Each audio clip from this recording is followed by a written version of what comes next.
মা সন্তান পেটে নিয়ে যদি পর্দার ভিতরে চলে, সন্তান যেহনি হয়, মেধাবী হয়, জ্ঞানী হয়।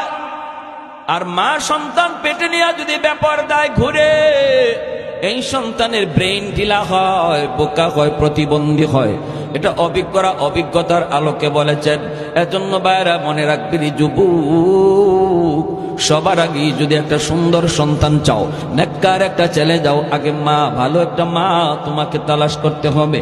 পর্দানিশীল একজন মহিলা, একজন স্ত্রী তোমাকে খুঁজতে হবে।